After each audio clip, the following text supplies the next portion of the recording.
오늘은 열왕기하 25장 27절부터 30절까지의 말씀을 본문으로 새 미래의 열쇠는 주님께만 있다라는 제목으로 말씀을 나눌 겁니다.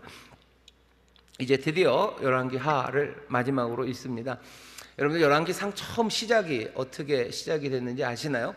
열왕기상의 처음 시작은요, 다윗부터 시작합니다. 다윗이 늙고 병들었어요. 다윗이 늙고 병들었다, 그렇게 시작이 돼요. 그리고 제일 마지막은 이제 마지막 왕, 남아있는 마지막 왕 여호야긴의 이야기로 마무리가 됩니다. 둘 다 사실은 그렇게 바람직한 모습은 아니에요. 다윗 왕이 늙고 병들었다는 것도 조금은 서글프죠. 영원한 위를 주시겠다고 하는 왕이 병들었어요. 제일 마지막에 왕처럼 옷은 입혔지만 제대로 된 왕의 모습은 아닙니다. 여호야긴이 잡혀갔습니다. 여호야긴이 벌써 잡혀갔었어요. 24장에 보시면 느부갓네살이 잡아갔죠. 잡아가고서 37년이 지났는데 37년이 지나서 옥에서 꺼냈대요. 에윌무로닥이라는 바벨론 왕 즉위 12월 27일. 그러니 보통 왕이 되면 뭔가 새롭게 시작을 하죠. 특사처럼 옥에 갇힌 사람들을 풀어주기도 하고 이전에 있었던 관계를 이제 새롭게 맺기 위해서 에윌무로닥이 잡아왔던 많은 왕들이 있어요. 바벨론이 워낙에 거대한 제국이었기 때문에 조그만 왕들 다 잡아다가 옥에 가둬놨었는데 여호야긴도 옥에 있었습니다. 37년을 옥살이를 했어요. 여호야긴이. 그렇죠. 얼마나 한스러웠겠습니까? 얼마나 한스러웠겠어요. 근데도 37년 옥에 살았던 그 여호야긴을 에윌무로닥이 꺼내줍니다. 석방시켜요. 그냥 석방시켜서 보낸 게 아니라 복권시킵니다. 왕의 지위를 줍니다. 옷을 갈아입히고요, 다른 잡아온 왕들보다 더 높은 자리에 앉혀주고요, 선한 말을 합니다. 선한 말을 한 거는 좋은 약속을 주었다는 거예요. 아마 이제 내가 너를 보살필 거다, 넌 나에게 충성하면 된다라고 얘기를 하죠. 여호야긴이 땅이 있습니까? 뭐가 있습니까? 아무것도 없어요. 근데도 왕의 옷을 입히고 왕의 대접을 하고 잡아온 다른 왕들보다 더 높은 자리에 앉히고, 그리고 왕과 함께, 바벨론 왕 에윌무로닥과 함께 먹게 했어요. 왕의 식객이 되는 거죠. 왕궁에 거합니다. 그 이야기로 끝나요. 늙고 병든 다윗 왕, 이제 왕은 왕이지만 제대로 왕이 아닌 여호야긴, 그렇게 열왕기 상하의 모든 이야기가 마무리가 됩니다. 오늘 이 짧은 본문을 우리가 읽고요, 이 짧은 본문은 우리가 갑작스럽죠. 그냥 갑자기 37년이 흐른 거예요. 사람들은 다 잡혀가고 그달랴 그 총독도 죽이고, 총독 죽이고 나서 어쩔 줄 몰라고 또 당황하다가 몽땅 다 남은 사람들은, 군대 장관이라는 사람들은 다 사람들을 이끌고 애굽으로 갔습니다. 바벨론으로 끌려가고 애굽으로 다 내려가고, 여전히 예루살렘과 유다는 그냥 빈들, 황무지처럼 되었어요. 늑대가 실랑이 떠도는 곳이 되었고, 그냥 황무한 곳에 빈천한 사람들 몇몇이 남아있는 그런 땅이 되었습니다. 사실은 얘기가 그렇게 딱 끝나면 돼요. 굉장히 쓸쓸하죠. 그냥 빈 황무지, 영화 같은 데 보면 그러잖아요. 서부 영화 같은 데 보면 빈 황무지, 이상한 넝쿨 같은 거 바람에 훅 날리면서 그냥 디 엔드, 딱 끝났다고 그렇게 끝내면 되는데, 끝내지를 않고 한마디 말을 덧붙여요. 마지막에 붙여진 짧은 이야기는 뭐가 되었든지 간에 왕의 모습을 거기다 하나 다 갖다 놓고 끝납니다. 왕은 왕인데 굉장히 우스운 왕이죠. 우스운 왕 이야기를 이야기하며 마무리를 합니다. 37년 후에 일어난 오늘 본문의 이야기는 사실은 팩트를 전하고 있습니다. 팩트죠. 그런 일이 있었다, 이 이야기를 사람들에게 들려주는 거예요. 포로로 잡혀있는 사람들에게 들려줍니다. 들려주는 이야기의 마무리는 여호야긴. 아마 너희들도 알겠지. 왜? 이 사람들은 바벨론에서 포로로 생활을 하기 때문이에요. 37년 후에 여기 여호야긴, 우리의 왕이 어떻게 대우를 받았는지 알지? 하면서 끝내는 겁니다. 어떤 사람들은 여기 있는 이 짧은 이야기가 그냥 쓸데없는, 어쩌면 필요 없는 이야기지만 그래도 붙인 것, 그냥 추신 같은 거죠. 없어도 되는데 그래도 그냥 정보 하나 주고 마무리한 거. 근데 그렇게 얘기하기는 좀 섭섭해요. 그 얘기를 그렇게 씁니까? 중간에도 얼마나 많은 이야기들이 생략되고 중요한 이야기들만 전하던 사람이 갑자기 쓸데없는 이야기 한 몇 절을 뒤에다 붙여놨어야 될 이유는 없죠. 분명히 이유가 있습니다. 이유가 뭘까? 왜 이 이야기, 짧은 이야기, 이 이야기를 덧붙여놨을까? 사람들은 늘 두 가지로 생각을 해요. 하나는 이 이야기를 붙여놓은 것은 아주 결정적으로 슬픈 소식을 전하려는 거죠. 완전히 다 끝났다라는 걸 보여주려고 이 말을 붙였대요. 다 끝났다. 다 끝났으니 나쁜 소식이죠. 계속해서 나쁜 일들이 연속으로 이루어지고 있습니다. 사람들은 포로로 잡혀가고 그나마 남아있던 72명의 어쩌면 여전히 유대를 사랑하고 바벨론에 저항했던 사람들 다 죽고, 그나마 거기서 있는 사람들 살라고 그달랴를 주었건만 느부갓네살이 주었는데도 어떻게 된 거예요? 반역, 어리석은 반역으로 갈대아 사람들을 다 죽이고, 그러니 어쩔 수 없이 몽땅 그 땅을 비워야 되는 계속되는 타격들, 계속돼서 점점점 유다와 예루살렘이 황무해지고 그리고 텅 비어지는 이야기의 연속, 그 연속 가운데 나오는 이야기니 이것도 그냥 마지막 마무리처럼 나쁜 소식이죠. 이제 끝이다, 이게 끝이다 라는 이야기로 보인다는 겁니다. 분명히 뭔가 좋은 일은 좋은 일이에요. 여호야긴이 석방이 됐어요. 옥에서 37년 만에 석방된 건 얼마나 좋은 일입니까? 그냥 석방이 아니라 다른 왕들보다도 훨씬 더 높은 지위에 있고, 바벨론의 왕과 먹는다는 건 좋은 소식이에요. 하지만 이게 그렇게 좋지만은 않습니다. 왜냐하면 당연하죠. 예전에 솔로몬의 영광과 비교해 보면 이건 말도 안 됩니다. 말도 안 돼요. 솔로몬이 앉았던 영광의 보좌, 그 보좌가 바벨론 왕이 다른 왕들보다 높이 앉혀준 그 보좌와 비교가 되겠습니까? 솔로몬이 입었던 옷이 여기 바벨론 왕이 여호야긴에게 다른 옷을 주었다고 한들 비교가 되겠습니까? 왕의 식탁에서 여호야긴이 먹고 날마다 술을 정해서 먹을 것들을 정해준다 한들 솔로몬이 먹었던 것 거기에 비하겠습니까? 솔로몬은 엄청나게 먹었던 사람이에요. 솔로몬이 얼마나 먹었냐면 열왕기상 4장에 보면요, 하루에 먹는 게 소가 10마리입니다.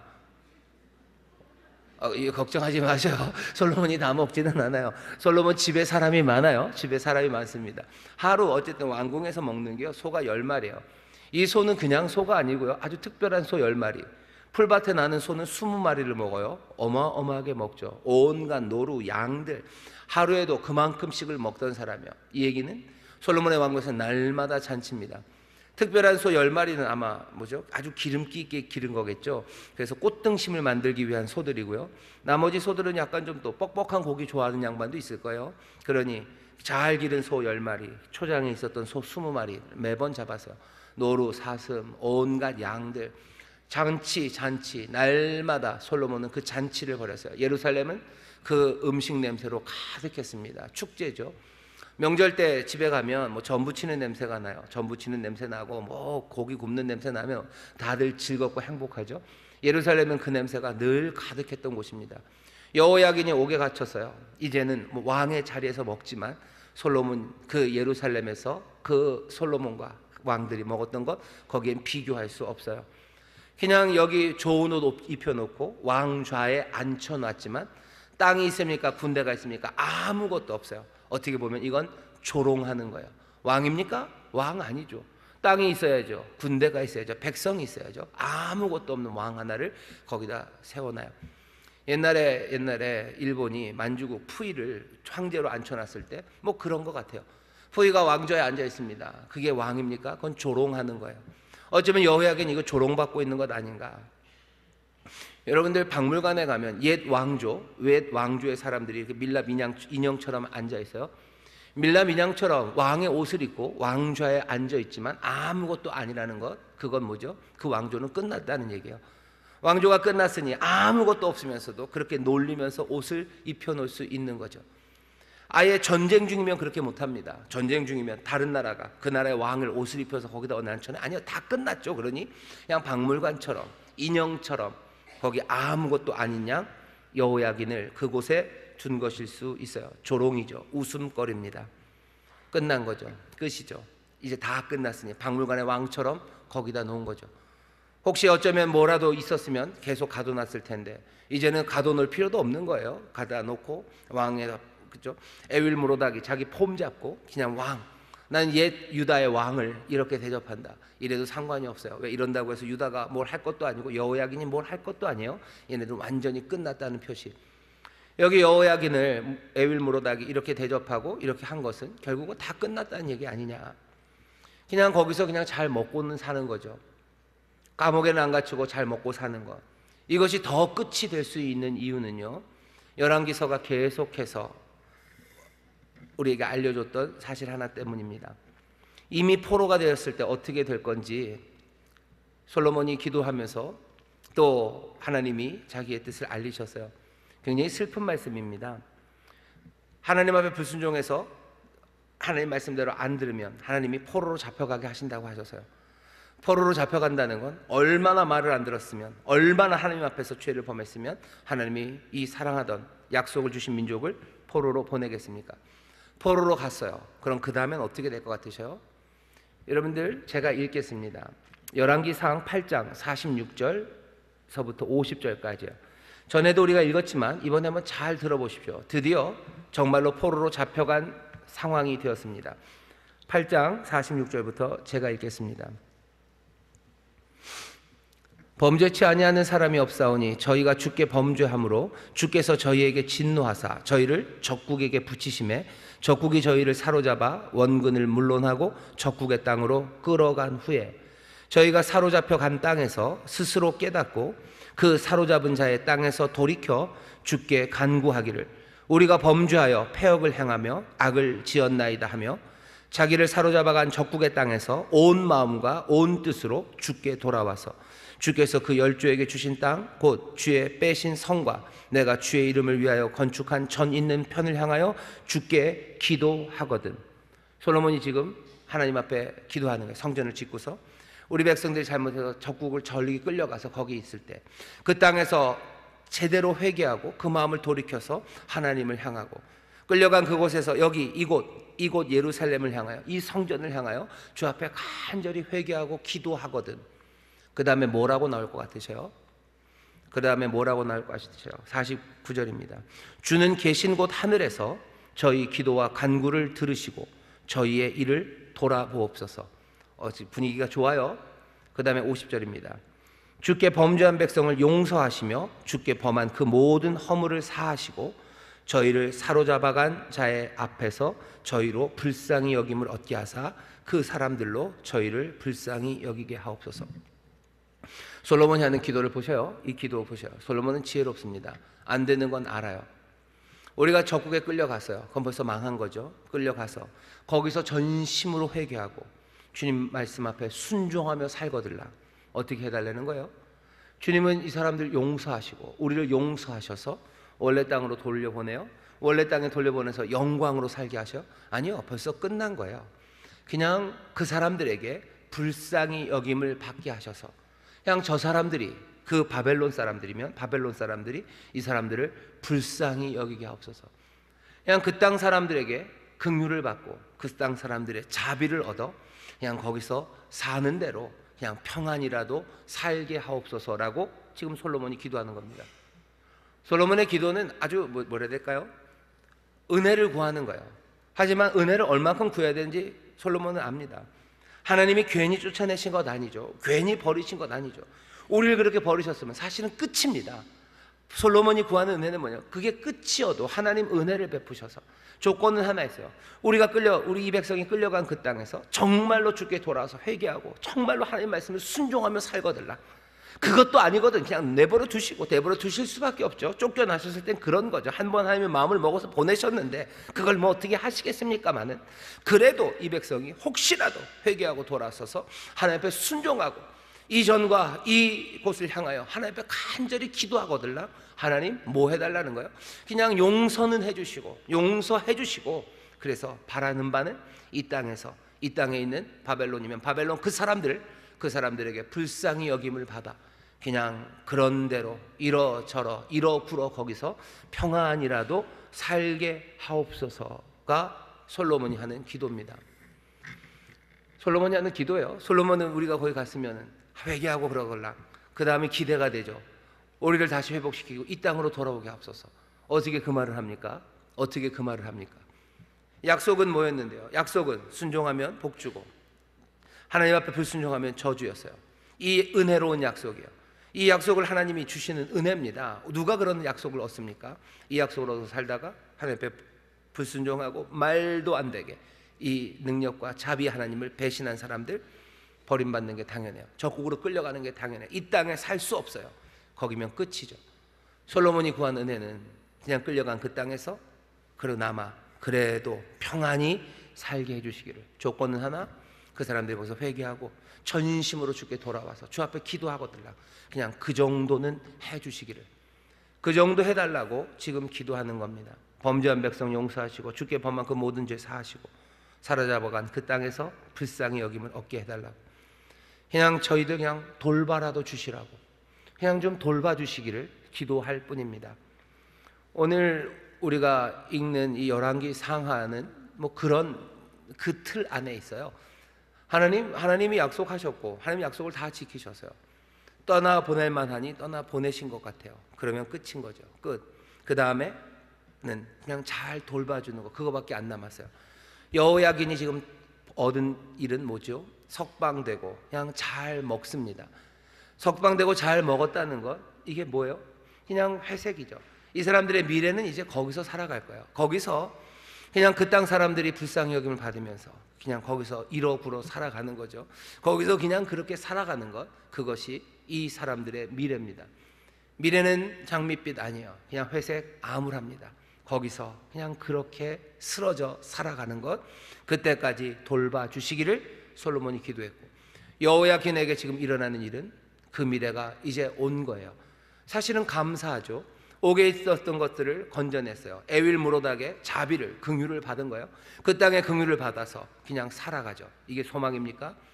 어떻게 보면 하나님의 은혜의 역사인 건 분명합니다만 이 역사가 말하는 건 회색빛 미래예요. 끝이죠.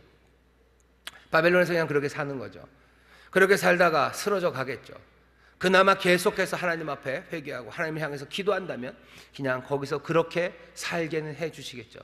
그것마저도 그쳐간다면 그냥 그 회색은 점점 사라져서 어두워져 갈 거고 우리는 이 땅에서 사라질 겁니다. 그게 이 사람들이 바라보는 마지막 미래예요.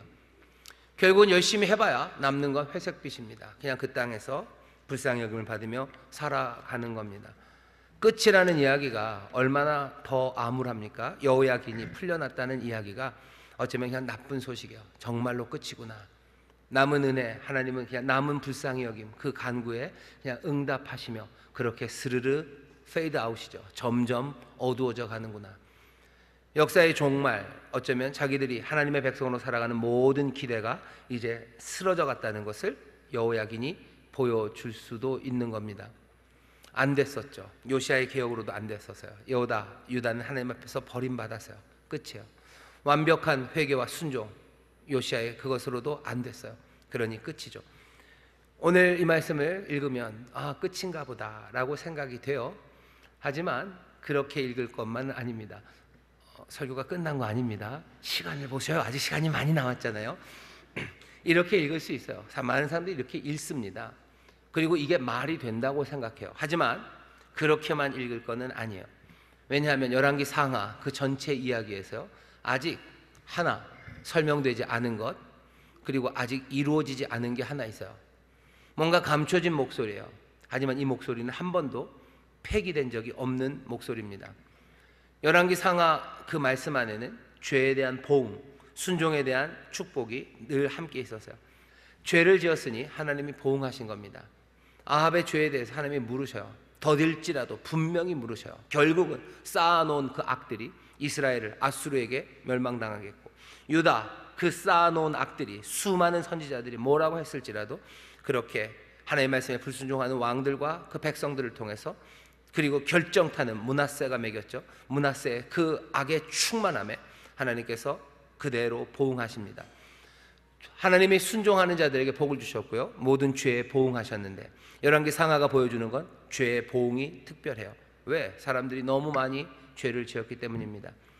죄에 대한 하나님의 응답이다. 그래서 이 나라가 이렇게 망하고 끌려가서 이렇게 끝나는 거다라는 이야기가 열왕기 상하 우리가 읽은 말씀에 쭉 있는데요. 있는데 사실은 하나님의 말씀이 그것만 있는 건 아닙니다.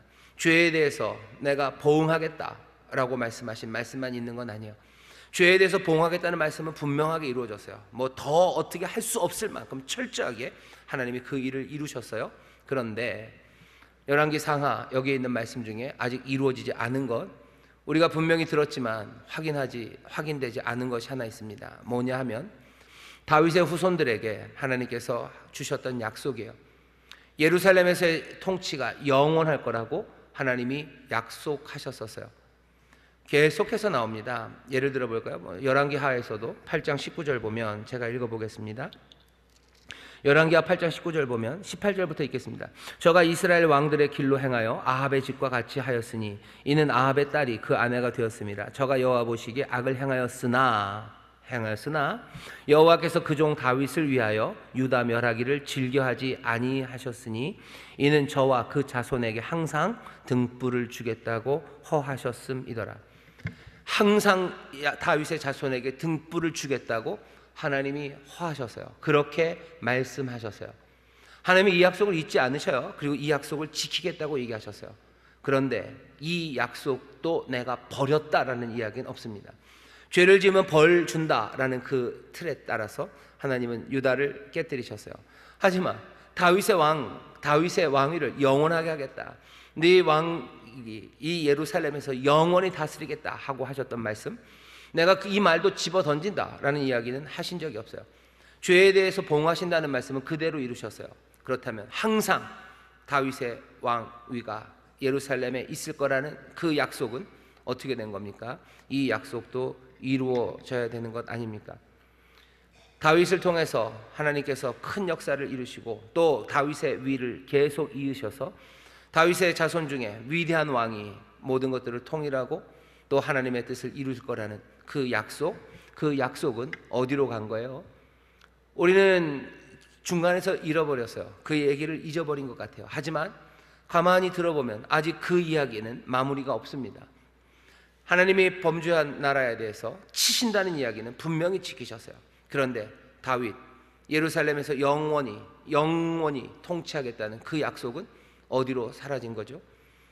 아직 대답이 없습니다. 유보된 채로 열려 있습니다. 여기 석방된 사람 여호야긴을 보세요. 이 여호야긴의 석방은 가만히 보면 다른 석방이 아니에요. 여기 왕이 석방된 거예요. 왕이 석방됐습니다. 이스라엘은 망했어요. 유다도 망했습니다. 남은 건 뭐예요? 다윗 왕조 하나 남았어요. 다윗에게 주신 다윗의 왕조에서 왕이 나온다는 약속 하나만 남았어요. 소망은 다른 데 있지 않아요? 여지껏 아직까지 남아있는 것 하나, 아직 폐기되지 않은 건 왕에 대한 소망입니다. 왕이 희망으로 남아있어요. 왕이 오면 얘기가 달라질 거예요. 나라 땅 그건 잘 모르겠습니다. 하지만 하나님이 약속하셨던 그 왕이 올 거예요. 우리는 다 망했어요. 하지만 그 왕이 오시면 얘기가 달라져요. 왜? 우리에게 남아있는 약속은 그거 하나요. 아직 그거는 다 펼쳐지지 않았어요. 그건 폐기되지도 않았어요. 여기 이 슬픔의 역사 아래 하나님의 말씀은 거기 여전히 남아있는 거예요. 유대인들이 그래서 그렇게 메시아를 구하는 겁니다. 한 번도 이렇게 망하고 나서요, 예루살렘에 다윗의 왕이 적어도 유대인들에게 있어서는 선 적이 없어요.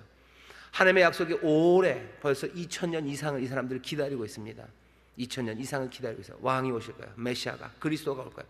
그리고 하나가 우리를 하나님에게 정말로 하나님의 백성으로 뭔가 그 소망은 몽땅 다 이 왕에게만 걸려 있는 겁니다.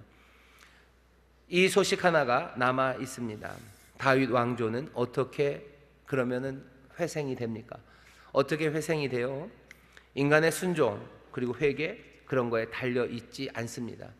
왜냐하면 하나님께서 다윗 왕조가 영원하다고 얘기할 때 어떤 조건을 갖추면 이 왕조가 영원할 거라고 말씀하신 적이 없어요. 그냥 무턱대고 무조건적으로 하나님이 훅 하고 은혜로운, 정말로 놀라운 은혜로 얘기하셨어요. 그 이야기는 다윗에게만 좋은 건 아닙니다. 그렇게 오는 왕은 하나님의 뜻을 이 땅에서 이루실 정말로 위대한 왕이에요. 그 위에서, 그 자손에서 이 위대한 왕 메시아가 온다는 건 다윗에게만 좋은 거겠습니까? 천만에요. 이 왕은 온 세상을 평강으로 다스릴 왕이에요. 온 세상을 하나님의 뜻으로 다스릴 위대한 왕이 올 거예요. 그러니 이것은 다윗에게만 좋은 게 아니라 모든 인류의 소망이 되는 겁니다. 사람들의 순종이나 회개에 달려 있습니까? 아니요, 그런 것 없습니다. 하나님이 그냥 무조건적으로 주셨어요. 위대한 왕이 다윗에게서 나온답니다. 회개 자체가 우리는 아까 들었죠? 회개한다고 해서 왕이 오는 건 아닙니다. 솔로몬이 기도하는 거 들어보셨잖아요. 회개하고 진짜로 전심으로 제대로 회개하면 약속한 건 뭐예요? 그냥 그 땅에서 잘 사는 거, 그 땅에서 평안히 사는 거, 그것까지는 얻을지 몰라요. 개선된 상황, 그것까지는 얻을지 모릅니다. 하지만 왕이 오는 것, 그것과는 상관이 없죠. 여호야긴이 죄송합니다. 여기서 회복이 됐어요. 이게 재밌습니다. 여호야긴이 어쩌면 회색빛 미래의 표지. 하나님이 봐라, 그 땅에서 그냥 잘 먹고 잘 살게 하시는 거 이제 끝났다는 뜻 아니냐. 아니요, 그렇게 읽을 수 없는 게 여호야긴이 회개했다는 얘기가 없어요. 여호야긴이 회개하고 하나님 앞에 정말로 전심으로 회개하고 여기 예루살렘을 향하여 기도했다면, 기도했다고 칩시다. 하나님이 그걸 보시고 그냥 잘 살게 하셨다면 솔로몬의 그 기도 그대로 이 사람들에게는 그냥 회색빛 미래만 있을 거예요. 근데 여호야킨이 회개했다는 얘기는 전혀 없습니다. 우리가 알고 있는 여호야긴에 대한 마지막 정보는요, 이 사람은 자기 아버지 여호야김처럼 악을 행한 사람이라는 거, 그거 하나 들었어요. 아버지처럼 악을 행했던 한 사람입니다. 포로 생활 옥에 갇혀 37년 동안 회개했다는 말 없어요. 우리가 알고 있는 건 여호야긴은 악을 행한 사람이에요. 악을 행한 이 왕을 어떻게 한 거예요? 하나님이 석방하시고 또 하나님이 뭐 하신 거예요? 그 왕 위에 올려놓으신 거예요. 말도 안 되는 꼭수각시처럼 올려놓은 거지만 지금 올려놓으신 이는 하나님이 분명합니다. 하나님이 올려놓으신 이것은 뭐예요? 솔로몬의 기도처럼 어차피 끝난 세상 마무리입니까? 아니면 하나님께서 정말로 회개하지도 않았는데 석방하고 위에 올린 건 뭔가 하나님이 다른 일을 시작하려고 하시는 겁니까? 사무엘하 7장에 보면 나단 선지자가 다윗에게 와서 전하는 말이 있어요. 사무엘하 7장입니다. 제가 읽겠습니다. 7장 14절서부터입니다. 하나님이 주신 위대한 약속입니다. 나는 그 아비가 되고 그는 내 아들이 되리니 저가 만일 죄를 범하면 내가 사람 막다기와 인생 채찍으로 징계하려니와 내가 네 앞에서 패한 사울에게서 내 은총을 빼앗은 것 같이 그에게서는 빼앗지 아니하리라. 네 집과 네 나라가 내 앞에서 영원히 보존되고 내 의가 영원히 견고하리라 하셨다 하라. 나단이 이 모든 말씀과 이 모든 묵시대로 다윗에게 고하니라. 인생 채찍, 사람 막대기로 징계는 할 거예요. 하지만 빼앗지 않겠다. 영원히 보존되리라. 영원히 견고하리라. 하나님이 약속하셨었어요. 사람 막대기가 때릴 거예요. 인생 채찍이 때릴 겁니다. 하지만 영원할 거라고 하나님이 약속하셨어요. 영원할 거다. 영원할 거다. 여기 여호야긴이 석방되고 뭔가 좀 회복된 것이 회개를 통해서 어쩌면 솔로몬의 그 길, 죄를 지면 벌을 받는 그 맥락에서 나머지 은혜, 나머지 긍휼함에 관한 이야기로 읽혀질 것이 아니라 여호야긴이 회개하지 않았어요. 여전히 악합니다. 그런데도 지금 하나님이 뭔가 새 일을 하기 시작하셨어요. 그럼 이건 지금 트랙이 다릅니다. 하나님의 진노의 트랙으로 가는 게 아니라 다른 트랙으로 가는 것 같아요. 여호와께서 하나님이 이 모든 것들을 다 쥐고 계셔요. 이제부터 보여지는 것은 하나님의 자유입니다. 하나님의 자유하심이 보여요. 하나님이 어떻게 자유하셨는지 열왕기 상하에서 보여지는 모습들은 아합의 죄를 따르고 있었던 유다를 하나님이 멸망시키지 않으셨어요. 원래 그 죄를 따르면 어떻게 해야 돼요? 멸망시키셔야 되죠. 근데 하나님이 그러시죠. 아합의 죄를 따르지만 내가 멸망시키지 않겠다. 또 그러시더니 므낫세의 악행을 보시고는 어떻게 해요? 이 사람들을 멸망시켜야 되겠다고 또 생각을 하셔요. 심지어는 그 므낫세 이후에 요시아가 어마어마한 일을 합니다. 그런데도 불구하고 그랬으면 어떻게 해야 돼요? 하나님이 다시 용서하셔야 돼요.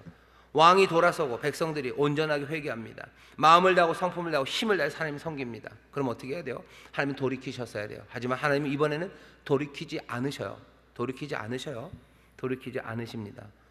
지금 열왕기 상하를 가만히 보면 죄 때문에 벌 주신 그 역사가 분명해 보여요. 하지만 그 죄 때문에 죄에 벌 주시는 그 보응 말고 하나님이 지금 여기서요 그것과 다르게 움직이고 계셔요. 아합의 죄를 유대가 따르면 그때 바로바로 쳤어야죠. 아니 그러지 않으셨어요. 아니 그러시더니 또 므낫세가 그러면은 그냥 계속 그리로 가시든지 므낫세가 또 그렇게 엄청나게 하니까 또 뭐예요? 이젠 또 치신대요. 요시아가 아무리 해도 안 됩니다. 아니 요시아가 그렇게 회개했으면 들으셔야 됐을 거 아닙니까? 아니요, 그렇게 또 하지 않으십니다. 그건 무시하고 집행하셔요. 지금 이 유다를 다스리시는 하나님, 이 하나님을 가만히 보면 하나님은 지금 무엇을 하고 계시는가 싶은 생각이 듭니다. 여호야긴을 보셔요. 여전히 악합니다. 악한 이 사람을 왜 또 일으켜 세웁니까? 회개하지도 않았는데, 하나님을 향해서 간구하면 부르짖지도 않는데 왜 이 사람을 석방하고 이렇게 행하십니까? 하나님이 지금 하시는 일은 그냥 죄와 거기에 대한 보응, 그것만은 아니에요. 여기 역사를 이끌어 가시고 이 유대를 향해서 관계를 맺으시는 하나님은요, 하나님은 어쩌면 신명기의 그 법칙에도 묶여 계시지 않는 것 같아요. 훨씬 더 자유함으로 움직여 가십니다. 이 자유로 움직이시는 하나님 앞에 우리가 뭐라고 할 건 없어요. 그 모든 하나님의 자유함은 의로우셔요. 그리고 선하십니다. 하지만 중요한 건 하나님은 자유함으로 움직이셔요. 어떻게 보면 너무 강력하게 움직이셔요. 자기의 뜻을 따라 움직이셔요. 하나님은 뭔가 법칙에 묶여야 되나? 아니요, 법칙에 묶이실 필요 없습니다. 하나님은 자신의 뜻에 따라 움직이셔요. 그렇다고 해서 완전히 무슨 폭군처럼, 완전히 변덕스러운 신처럼 아무렇게나 움직이시는 것도 아니에요. 하지만 분명한 것은 하나님에게는 자유함이 있으셔요. 하나님, 당신의 거룩한 계획, 거룩한 뜻을 이루시기 위해서 하나님은 자유롭게 움직이십니다. 심지어는 하나님이 거짓말도 사용하셔요. 베나닷이 하사엘을 보내서 물어보죠. 내가 죽을지 살을지 물어봐라. 대답해 주는데 뭐라 그래요? 반드시 죽을 거예요. 하지만 살 거라고 얘기해 줘라 라고 거짓말도 시키셔요. 아합이 아람과 싸울 때 거짓 선지자, 거짓 영을 보내서 아람을 이길 수 있을 거라고 말시켜라 라고 보내시는 하나님이셔요. 어떻게 하나님이 그러십니까? 하나님 그러십니다. 거룩한 뜻을 이루기 위해서 하나님 그러셔요. 선하신 뜻을 이루기 위해서 그렇게 하셔요.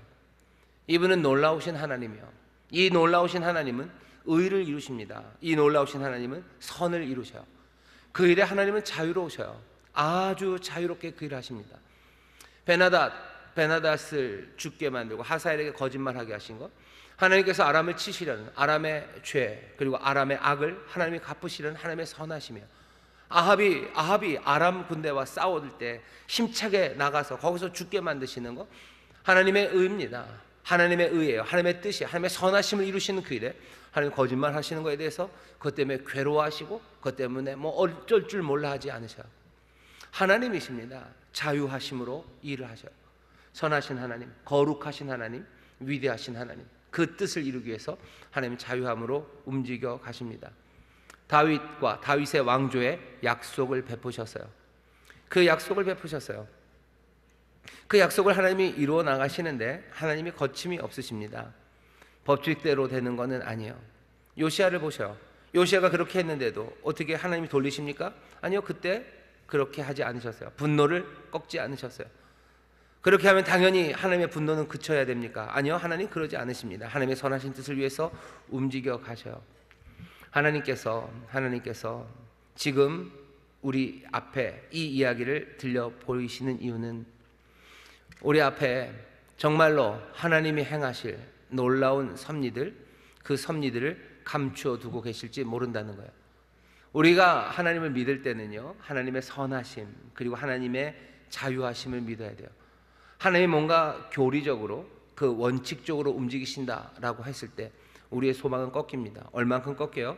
열왕기 상하가 보여주는 것만큼, 열왕기 상하의 그 나쁜 소식의 이야기만큼 우리의 장래는 회색빛일 수밖에 없어요.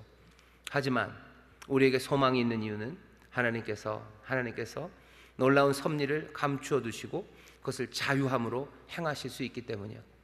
죄인인 우리가 어떻게 소망을 갖습니까? 죄의 결과는 사망이에요. 죽을 수밖에 없어요. 그럼 당연히 우리는 소망이 없습니다. 기껏해야 살아가는 동안 그냥 살려는 드릴게, 그런 거죠. 먹고는 살게 해줄게. 그게 우리가 가질 수 있는 다죠. 이 땅에서 그냥 땀 흘리며 고생하고 그냥 살다가 사라지는 거. 인생은 고해예요. 고해의 바다를 그냥 살다가 사라지는 거. 그것이 죄인인 우리가 바랄 수 있는, 어쩌면 하나님 앞에 최선일 겁니다. 하지만 하나님은 자유하신 하나님이에요.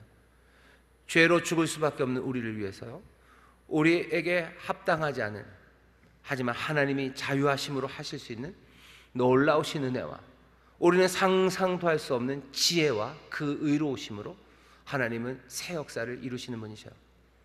죄인인 우리를 살리기 위해서 하나님이 어마어마한 지혜로 일하십니다. 어마어마한 은혜를 베푸십니다. 그리고 어마어마한 자유함으로 일하시는 거예요. 세상에 참소하는 영들이 와서 얘기하겠죠. 어찌게 그렇게 합니까 하나님? 죄인은 죽어야 되는 것 아닙니까? 죄인은 죽어야 되는 것 아닙니까? 아무리 참소해도 하나님은 자유하심으로 우리를 살려내시는 그 일을 이루셔요. 어떻게 그럽니까? 법칙이 있지 않습니까? 죄인은 죽어야 되는 거 아닙니까?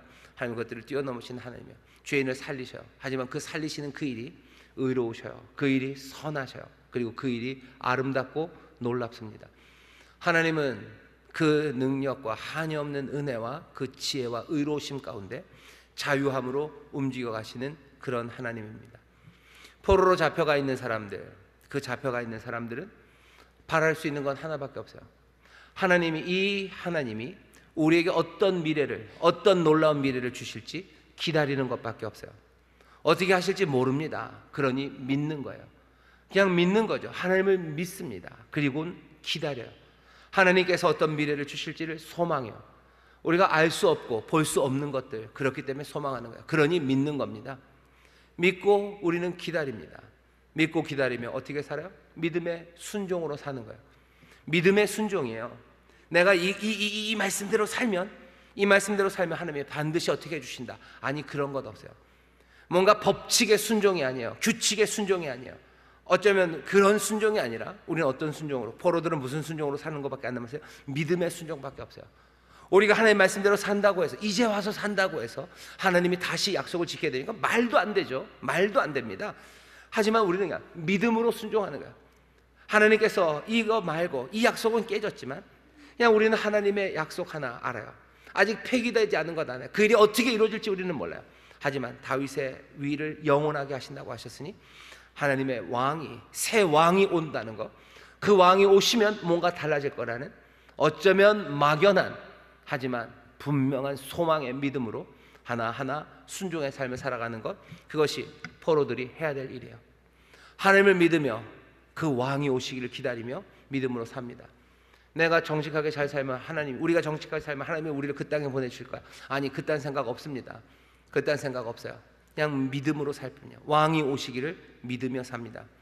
희망은 뭔가 법칙에 걸려 있잖아요. 희망은 어떤 기관에 걸려 있잖아요. 땅이나 아니면 다른 것에 걸려 있잖아요. 오직 하나, 놀라운 하나님의 은혜, 놀라운 은혜를 베푸신 하나님, 그 하나님에게만 희망이 걸려 놓을 수 있는 겁니다.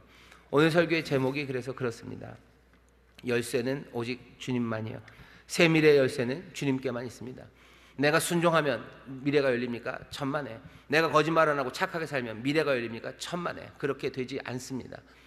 그렇게 된다고 생각하는 사람들은 실망하는 거예요. 내가 여태까지 이렇게 열심히 살았는데 왜 새로운 미래가 열리지 않을까? 내가 열심히 산다고 해서 뭐 당연히 오는 것 아무것도 없어요. 내가 정직하게 살면 당연히 좋은 일이 생기는 것, 그런 거 없습니다. 죽을 수밖에 없고 아무것도 없는 그 인생들이 이제 남은 하나님만 바라보고 하나님에게만 소망을 두고 나는 믿음으로 순종해 갈 뿐이에요. 미래가 열릴 것을 소망합니다. 하나님밖에 없습니다. 하나님밖에 없어요. 우리가 하나님 앞에 나오는 것, 이것이 이스라엘과 그렇게 많이 다르지 않습니다. 우리는 어떻습니까? 우리는 이 이스라엘 그리고 바벨론의 포로로 잡혀간 사람들, 그 사람들보다는 조금 다른 위치에 있어요. 그 사람들은 여전히 2000년이 지나도록 여전히 기다리고 있습니다. 여전히 기다리고 있어요. 2000 몇백 년이 지났죠. 2500년이 지나도록 유대인들은 아직도 기다리죠. 하지만 우리는 이 다윗의 왕 위를 영원하게 하시겠다고 했을 때 하나님께서 약속하셨던 그 왕이, 그렇게 기다렸던 그 왕이 우리에게 오셨음을 우리는 믿는 사람이에요. 왕이 오셔서요, 하나님의 소망이, 하나님이 새 시대를 여시는 그 귀하신 은혜가 우리 가운데 임했음을 우리는 믿는 사람입니다. 마태복음 1장이 그래서 그렇게 쓰여진 겁니다. 마태복음 1장 보면 족보가 나와요. 그죠? 아브라함과 다윗의 자손, 예수의 세계요. 왕 이름들이 쭉 나옵니다. 거기 보면 마태복음 1장 12절에 여고냐 얘기가 나와요. 바벨론으로 잡혀간 후에 여고냐는 스알디엘을 낳고할 때 그 여고냐가 여호야긴입니다. 여호야긴의 다른 이름이에요. 그 왕이죠. 그 왕의 뒤에서 쭉쭉쭉쭉 족보, 그 다음에 마지막은 뭐요? 태어나신 이가 예수입니다. 다윗의 자손으로 나셔서요. 마태복음 2장 보면 동방박사가 와서 묻죠. 유대인의 왕으로 나신 이가 어디냐고. 바로 그 유대인의 왕이 어디냐고. 바로 그 왕입니다. 그 왕으로 나신 이가 어디냐고 물어요. 헤롯이 압니다. 사람들이 알아요. 그리고 동방박사가 알아요. 그리고 누구도, 우리도 알아요. 우리가 알라는 거예요. 그 왕이 우리에게 오셔서요. 그리고서는 묘하게 새로운 의미로 가득합니다. 유대인들은 그 왕이 오셔서 이렇게 할 거라고 생각했어요. 하지만 하나님은 늘 자유하심으로 우리를 놀라게 하시죠. 우리 예수 그리스도가 걸어가셨던 길을 보면요, 자기 조상이었던, 육신의 조상이었던 여고냐, 누구죠? 여호야긴의 길과 비슷합니다. 여호야긴이 에윌무로닥의 왕궁에서 어쩌면 허수아비 왕처럼 옷을 입고 왕의 식탁에 앉아 있습니다. 예수님 나중에 십자가 지시기 전에 마가복음 같은 데 보면요, 사람들이 자색 옷을 입혀요. 갈대를 들게 해요. 가시로 면류관을 씌웁니다. 그리고는 놀리죠. 유대인의 왕이라고 놀려요. 다 놀려 먹고 그것들 벗깁니다. 여호야긴이 어쩌면 그 모욕적인 자리에서 조롱당하고 야유받았던 그 자리에 예수님, 이 왕은 다시 서셔요. 여호야긴이 어떻게 된지 모르죠. 하지만 우리는 이 조롱받고 야유받았던 이 왕이 어떻게 됐는지 압니다. 이 유대인의 왕, 그 왕은 어떻게 그 결과를 맞이합니까? 우리를 깜짝 놀라게 하시는 하나님, 우리에게 새 미래를 여신 하나님은 바로 그 조롱받던 그 왕을 어떻게 해요? 죽음에서, 사망에서 일으켜 세우셔요. 그리고 하늘 그 높은 곳으로 올라오게 하시고, 다른 곳 아니라 하늘 보좌 그 위에 앉게 하시고, 세상의 모든 권세와 능력, 영광을 그 왕에게 주셨어요. 이제 새 세상이 열린 새로운 세상이 열린 겁니다. 그 일을 누가 하신 거예요? 하나님이 하신 거예요. 하나님이 그 일을 하셨어요. 오래 유보되었던 그 약속을 이제 이루셨고, 그것을 또 가득 찬 새로운 의미로 이제 만드셔서 우리 앞에 펼쳐 놓으셨습니다. 우리는 새 미래를 지금 보고 있습니다. 새로운 왕이 다스리는 그 세상을 살아요.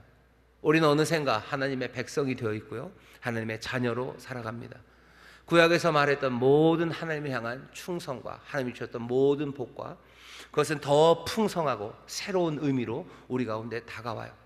하나님의 백성으로 살아가는 삶, 통하여 세상에 빛이 되고 소금이 되는 삶, 세상 모두를 기쁘게 하는 그 나라 백성, 그 하나님의 가족으로 살아가는 그 삶이 이제는 우리의 삶입니다. 우리는 주가 주시는 것을 날마다 먹으며 살아요. 주님의 은혜, 내 왕의 보호하신 가운데 살아갑니다. 이 놀라운 새로운 미래, 그 미래를 여신 분은 오직 주님뿐이십니다. 우리는 이 땅에서 이제 어떻게 삽니까? 믿음으로 순종하며 살아요. 내가 하나님의 자녀임이 분명합니다. 내 삶의 자리가 어딘지, 내 삶의 역사가 얼마나 찬란하고 얼마나 오묘한 역사를 내가 살아가는지, 얼마나 크신 은혜와 놀라우신 능력 안에서 내가 살아가는지. 나는 끈떨어진 년이 아니에요. 그냥 먼지로 살아가는 사람이 아닙니다. 여기 저와 여러분들이 그리스도의 몸으로, 하나님의 나라 백성으로, 하나님의 자녀로 여기 서 있는 거예요. 이 모든 것들은 하나님이 우리에게 행하신 놀라운 역사인 것 믿으시기를 주의 이름으로 축원합니다. 주의 이름으로 축원합니다. 그러니 우리도 여기 바벨론 사람들처럼, 바벨론에 잡혀갔던 그 사람들처럼 그렇게 사는 거죠. 우리의 순종은 믿음의 순종입니다. 내가 뭘 하면 하나님이 뭘 주시겠지, 그런 거 없어요. 염려하지 마십시오. 나는 하나님을, 선하심을, 그 놀라우심을, 그 사랑하심을 나는 믿어요. 나는 주를 믿음으로 나는 순종합니다. 나는 그러면서 기다려요. 거기에 소망으로 살아갑니다. 주는 내게 새 미래를 여십니까? 예, 여십니다. 언제 여십니까? 가장 좋은 시간에, 가장 놀랍게. 그리고 때로는 우리가 생각한 것보다 훨씬 늦는 것 같지만 그건 우리 생각일 뿐, 어쩌면 우리가 생각하는 것보다 훨씬 더 빨리, 아니 어쩌면 이미 우리에게 복을 주시고 우리에게 좋은 미래를 열어주신 줄 믿습니다. 우리는 그 믿음으로 살아가는 사람들이에요. 이 미래는 나중에 하나님의 나라가 올 때, 저는 그렇게 생각합니다. 우리가 생각했던 것들이 다 틀릴 거라고 저는 알아요. 그렇습니다. 다 틀릴 거예요. 그냥 너무 그런가? 왜냐하면 하나님의 아들이 이 땅에 오셔서 새 미래를 여실 때 사람들이 다 틀렸어요. 그렇게 할 줄 아무도 몰랐어요. 그날도 그럴 겁니다. 지금 이럴 거라고 우리는 기쁨으로 소망하고 있고 이렇게 그리고 있죠. 그날 다 틀릴 거예요. 다 틀려서 그래서 우리를 실망시키시냐? 아니요. 우리가 다 틀려서 입이 쩍 벌어지게 하시고 우리로 하여금 주를 찬송하게 할 겁니다. 그 지혜와 능력, 그 사랑, 이 놀라움을 노래하게 하실 거예요. 우리를 다 틀리게 하시는 하나님의 놀라운 자유하심, 그 은혜의 아버지가 우리와 함께 하시니 여러분들 소망은 꺼뜨려질 수가 없어요. 믿음이 흔들릴지라도 사라질 수 없습니다. 서로 믿음을 격려하시고 주를 향한 소망 가운데 한 걸음 한 걸음 믿음의 순종으로 나가는 우리 모두가 되시기를 주의 이름으로 축원합니다. 주께서 우리에게 놀라고 새로운 미래를 열어주실 줄 믿습니다. 기도하겠습니다. 하나님 감사합니다. 세상 다스리시고 역사하시는 새로운 미래를 가져다 주시는 오직 한 분, 놀라우신 은혜의 하나님, 그 일을 이루시는 우리의 귀하고 아름다우신 주님을 소망하며 믿는 우리들 되게 하여 주옵소서. 어느 것도 아니라 하나님께만 믿음을 두고 소망을 두는 하나님의 사람들 되게 하여 주옵소서. 내가 한 일에 소망을 두는 어리석음 없게 하시고 오직 하나님 앞에 소망을 두고 믿음으로 순종하며 나가는 이들 여기 있사오니 성령님 늘 동행하시고 함께해 주시사 기쁨으로 그 길 걸어가게 하시고 날마다 소망이 더 풍성하게 하시고 생각할수록 기쁨과 감사가 넘치는 하나님의 사람들 되게 하여 주옵소서. 하나하나 놀라운 응답이 우리 가운데, 새로운 미래가 우리 가운데 주어질 줄 믿사오니 주여 이 귀한 역사를 기다리는 가운데 지치지 않도록 날마다 하나님의 사랑을 부어 주옵소서. 감사드리며 예수님 이름으로 기도하옵나이다. 아멘.